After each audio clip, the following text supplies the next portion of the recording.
Mesdames et messieurs, bonsoir et bienvenue au journal. Mais avant, les titres. 100 véhicules réceptionnés à N'Djamena ce mercredi par le gouvernement tchadien. Et puis, plus qu'une tradition, chez de nombreux enfants en période de vacances, ils profitent de ce temps pour exercer de petites activités génératrices de revenus.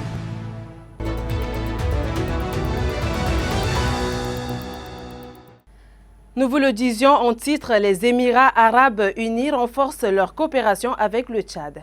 Un don de 100 véhicules composés de 50 ambulances destinées aux structures sanitaires et de 50 autobus pour le transport des étudiants a été officiellement remis au gouvernement tchadien ce 8 juillet. Un appui majeur en faveur des secteurs de la santé et de l'éducation. Jessica Fering. Bien plus qu'une remise de véhicules, c'est un nouveau symbole de l'amitié entre le Tchad et les Émirats arabes unis.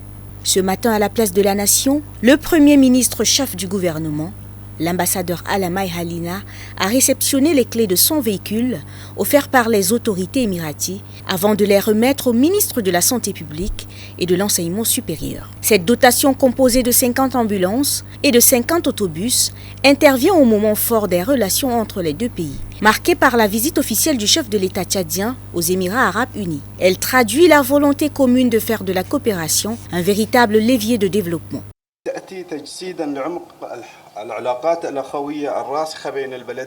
Ce don traduit la profondeur des relations d'amitié entre les Émirats arabes unis et le Tchad. Il reflète notre engagement à accompagner les efforts du gouvernement tchadien dans les secteurs prioritaires que sont la santé et l'éducation.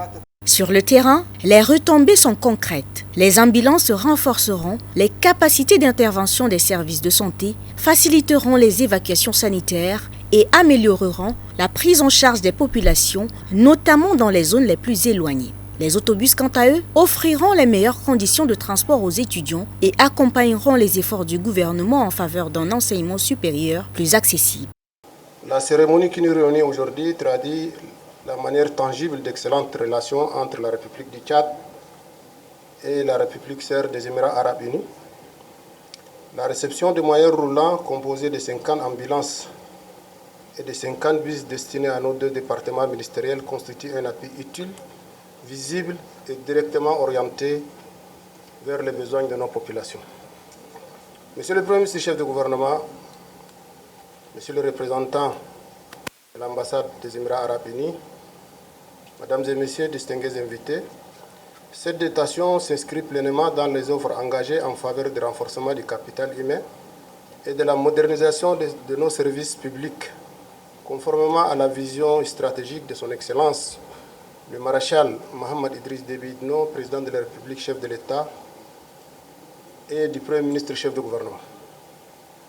Elle témoigne également d'une coopération déjà ancienne et féconde dans plusieurs secteurs stratégiques.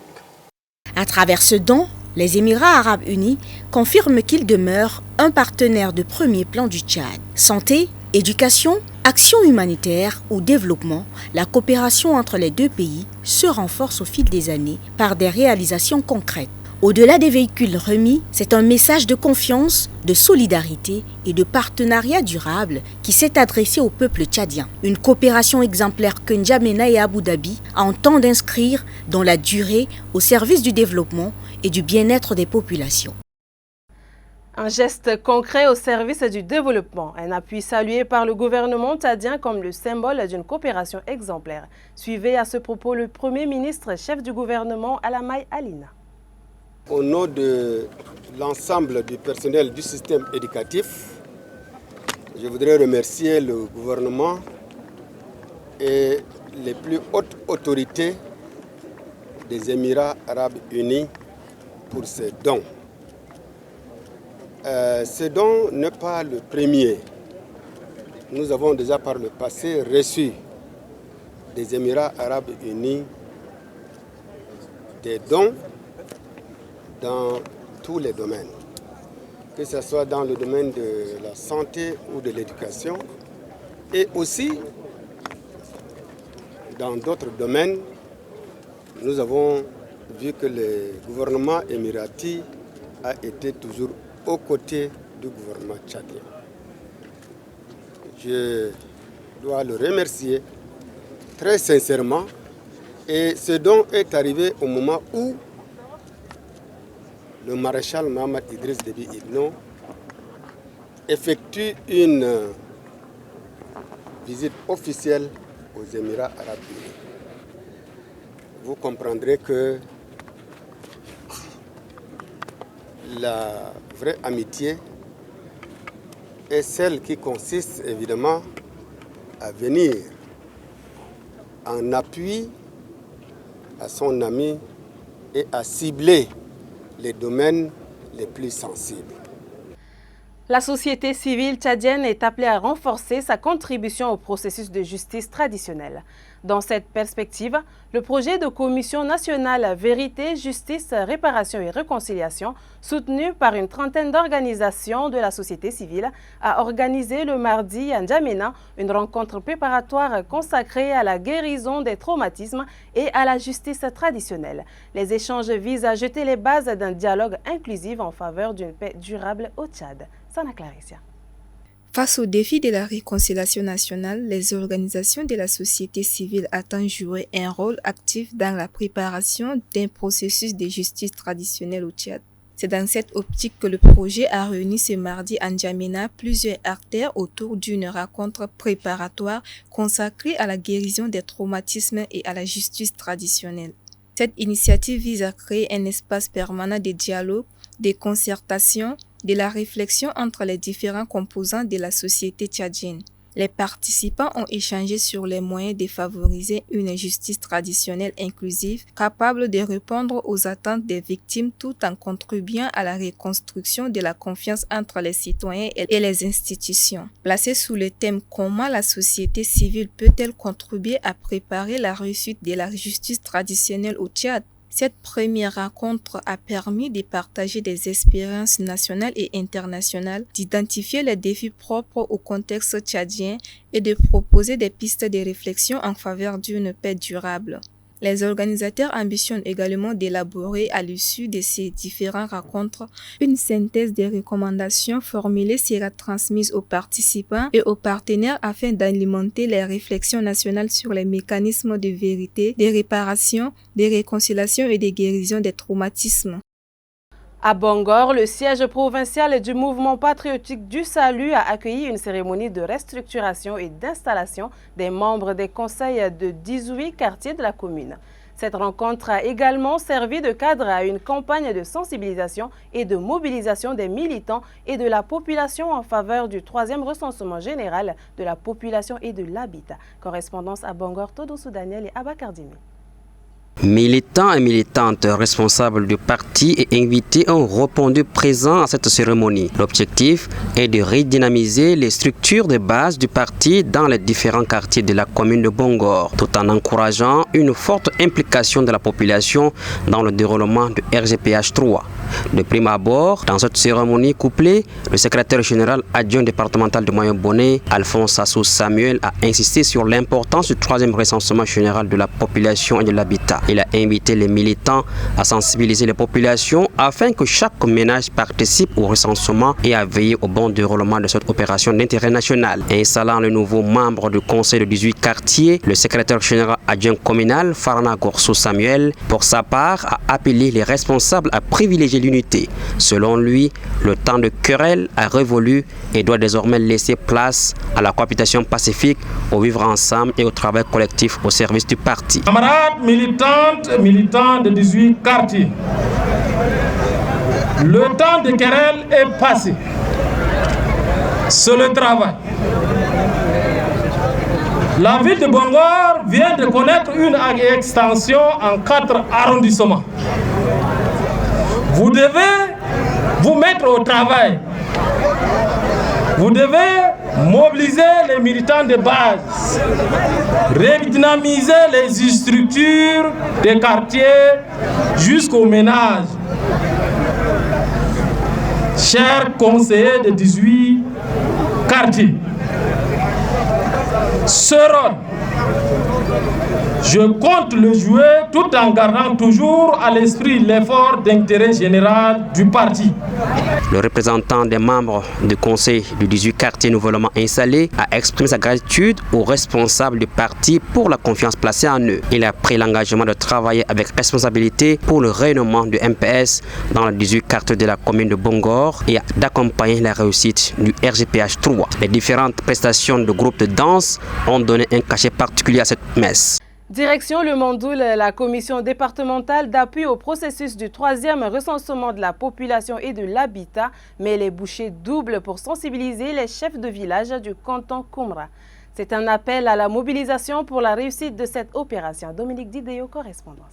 Cette rencontre qui a réuni tous les chefs de village et féeriques du canton Koumra autour de la commission départementale d'appui et de suivi du processus du 3e recensement général de la population et de l'habitat vise à renforcer la communication autour de ce processus afin de faire comprendre les tenants et les aboutissants de ce recensement aux autorités traditionnelles, leur permettant de le vulgariser à leurs administrés. Sa Majesté le chef de canton de Koumra, Rimbarbaye Najitobaye, devant ses chefs de village, a affirmé que ce dénombrement de la population est un atout pour le développement de la province. Pour lui, ce recensement n'est pas politique. C'est pourquoi il faut sortir massivement se faire recenser afin de bénéficier des opportunités infrastructurelles. Le président intérimaire du conseil provincial du Mandoul, Frédéric Raiknan Béalom, pour sa part, martèle que le dernier recensement date de plus de 15 ans et devient caduc. C'est pourquoi, pour une bonne mise en œuvre des politiques publiques et les actions des partenaires au développement, il est nécessaire pour que la mobilisation soit de taille pour la réussite du recensement en cours. La construction des infrastructures scolaires, sanitaires, éducatives et autres dépendent entièrement de la connaissance de la démographie afin de faire des planifications de leur réalisation dans le temps et dans l'espace. Drapeau Tiraina, sous-préfet de Koumra rural, Gerendita Naogoban, maire de la commune de Koumra, Mkraina Bansede, secrétaire exécutif départemental du mouvement patriotique du salut, et Djuma Dombay Bangoto, secrétaire de séance du conseil communal, ont tour à tour galvanisé l'assistance sur l'importance de ce recensement, mais aussi du rôle de chacun pour la réussite du processus. Les chefs de village et féeriques se sont relayés pour expliquer les différentes difficultés qu'ils rencontrent dans l'exercice de ce processus. Pour eux, les agents recenseurs sont déployés avec retard sur le terrain et certains ne font pas le travail comme il se le doit et se déplacent. D'autres, par contre, sautent les ménages sous prétexte qu'ils ne sont pas cartographiés. Aussi, certains sont confrontés aux difficultés linguistiques dans les féeriques. C'est pourquoi ces derniers demandent à la commission d'avoir un regard tout particulier à toutes ces difficultés. Ils promettent de s'investir pour la réussite du processus de ce recensement. Les membres de la commission affirment avoir pris acte de ces insuffisances et promettent de remonter les informations acquises de droit pour un processus réussi du RGPH 3 dans le Mandoul. En N'Djamena, les vacances scolaires ne sont pas synonymes de repos pour tous les enfants. Ils sont nombreux à profiter de cette période pour exercer de petites activités génératrices de revenus afin de subvenir à leurs besoins ou de soutenir leur famille. Si les occupations répondent à des réalités économiques souvent difficiles, certaines sont pourtant interdites par les textes de protection de l'enfance lorsqu'elles mettent en danger leur santé, leur sécurité ou leur éducation. Reportage de Fanta Assoué. En N'Djamena, les vacances scolaires riment pour certains enfants avec travail plutôt que repos. Dans les marchés, au carrefour ou dans les quartiers, ils sont nombreux à exercer de petites activités génératrices de revenus. En vendant divers articles, chacun tente de gagner quelques francs pour faire face aux dépenses du quotidien. Pour ces enfants, travailler est avant tout une nécessité. Certains souhaitent préparer la prochaine rentrée scolaire, tandis que d'autres contribuent directement aux charges familiales. Malgré leur jeune âge, ils disent ne pas avoir d'autres alternatives. Je fais le marché pour acheter les habits, les choses et préparer la rentrée scolaire 2026-27. L'habitude pour moi de me battre et aider la maman aussi, c'est comme ça. Je fais ça pour pouvoir aider mon père dans certaines tâches liées à ma scolarité. Le marché pour que dès qu'on commence la rentrée, je viens à l'école et je ramasse mes affaires. Je fais le marché pour aider mes parents. Mes amis qui sont là, ceux qui n'en ont pas de l'argent, même là, je peux aider avec.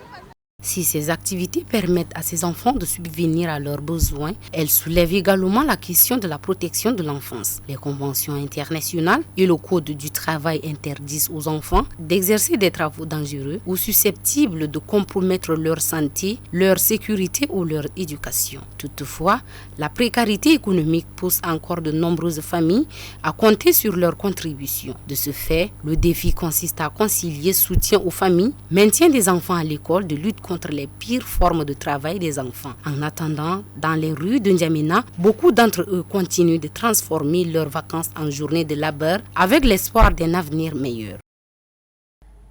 Depuis le début de la saison des pluies, plusieurs localités du Tchad enregistrent une pluviométrie faible et très irrégulière. Quelles sont les causes de cette situation et à quoi faut-il s'attendre pour la suite de l'hivernage? Question posée au directeur général de l'Agence nationale de la météorologie, Biapambe Patali. Selon lui, aucune amélioration uniforme n'est attendue sur l'ensemble du territoire. Cependant, il peut y avoir une hausse de cumul dans certaines provinces, tandis que d'autres resteront déficitaires ou irrégulières. Je vous propose d'écouter cet extrait. C'est le phénomène de réchauffement de la surface de la Terre appelé El Niño. Donc cet El Niño tend à affaiblir la mousson ouest-africaine qui est générateur des activités ou des événements pluviogènes sur nos régions, particulièrement au Tchad. Donc, en parlant de la mousson, tous on a peut-être une idée, c'est le vent frais, chargé d'humidité qui vient pour la plupart des océans. Et justement, la manifestation de cet El Niño joue de manière défavorable sur l'épaisseur de cette mousson-là. Si cette mousson qui est l'air chargé d'assez de vapeur d'eau n'est pas assez suffisante sur l'étendue d'un territoire comme le nôtre qui est particulièrement sec vers le nord, naturellement, la formation de nuages qui sont à l'origine des pluies est toujours un peu faible et défavorable. Mais on aura quand même à observer, par exemple dans le Sahel central, cette incertitude peut nous donner qu'on ne peut pas aussi se lamenter trop, mais ça arrivera à ce que la saison, sur le plan de cumul pluviométrique, soit un peu plus proche de la normale, sinon un peu excédentaire par endroit. Par exemple, pour 2 provinces mitoyennes, et si la province est dans la condition dont je viens de décrire, naturellement, quand on va essayer de faire le cumul pour toute la saison, peut-être une province va dépasser l'autre, mais ils seront quand même à la normale, à tendance excédentaire pour des zones propices, comme je venais de l'expliquer plus haut, zones de forêt, zones un peu dans de marécages ou bien où il y a toujours la permanence de l'eau, peut-être tout le long du Chari, aux alentours du lac, parce que c'est ça les conditions qui sont favorables pour qu'un nuage formé puisse précipiter. Donc, pour les restes des saisons, comme par exemple la zone soudanienne et la zone sahélienne ouest, on aura la tendance normale, mais à déficitaire. Donc, peut-être on ne pourra pas atteindre les hauteurs habituelles qu'on a à enregistrer. On a l'habitude d'enregistrer sur les 30 dernières années, ou bien les 10 dernières années. Donc, les pays de l'Alliance des États du Sahel, dont le Burkina Faso, le Mali et le Niger, ont formellement notifié aux Nations Unies leur retrait de la Cour pénale internationale le 24 juin dernier. Pour le docteur Nasra Dimasngar, enseignant-chercheur à la faculté des sciences juridiques et politiques de l'université de N'Djamena, cette instance judiciaire internationale est en voie de se fragiliser, quand bien même elle compte 125 nations en son sein. Suivez. Le retrait, lorsqu'il y a une organisation et qu'il y a plusieurs membres, lorsqu'un membre se retire, 2 membres se retirent, 3 membres se retirent, lorsque d'autres encore menacent de se retirer, naturellement, on peut parler de la fragilisation de l'organisation. Donc le retrait, même si c'est 3 sur 125 aujourd'hui, 125 n'est pas 122. Lorsque 3 vont se retirer, il va rester 122. C'est déjà un début de fragilisation. Et si d'autres pays africains se retirent encore, et peut-être des pays non africains, qui ne se sentent pas concernés, comme les États-Unis, par exemple, depuis la création, les États-Unis n'ont jamais été membres de la CPI, par exemple. Ce sont des signes de fragilisation donc, de cette juridiction internationale, et cela est à déplorer.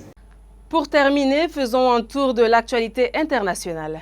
En Tanzanie, la manifestation de l'opposition du 7 juillet a été violemment réprimée par les forces de l'ordre. Au Pakistan, Islamabad propose sa médiation pour favoriser une sortie de crise en Libye. Enfin, en République centrafricaine, la MINUSCA renforce les mesures de sécurité après l'attaque de l'une de ses bases. Darbawa Yolande. En Tanzanie, un important dispositif policier a été déployé le 7 juillet dans la capitale économique Dar es Salaam pour disperser des manifestations de l'opposition organisées à l'occasion du 72e anniversaire du parti au pouvoir. Ces rassemblements réclamaient des réformes démocratiques après les élections contestées d'octobre dernier et exigeaient la libération du chef de l'opposition, Tundu Lissu, détenu pour la trahison. Le Pakistan s'est dit prêt à jouer les médiateurs dans les crises politiques libyennes. Depuis la chute de Muammar Kadhafi en 2011, les autorités rivales de l'Est et de l'Ouest continuent de se disputer le pouvoir. Les désaccords sur les postes de responsabilité, la loi électorale et la gestion des revenus pétroliers freinent toujours la tenue d'élections. Islamabad entend contribuer une issue politique en s'appuyant sur un plan de réunification de la Libye. En République centrafricaine, la mission multidimensionnelle intégrée des Nations Unies pour la stabilisation en République centrafricaine, la MINUSCA, renforce son dispositif sécuritaire après l'attaque de sa base temporaire d'Amdafok, près de la frontière avec le Soudan. L'assaut, survenu le 30 juin, a fait 3 blessés parmi les casques bleus zambiens, dont un grièvement blessé. La mission onusienne a fermement condamné cette attaque et réaffirmé sa détermination à poursuivre son mandat de protection des civils et de stabilisation du pays. C'est la fin de ce journal. Merci de l'avoir suivi. Bonne suite de programmes sur Tchad 24 International.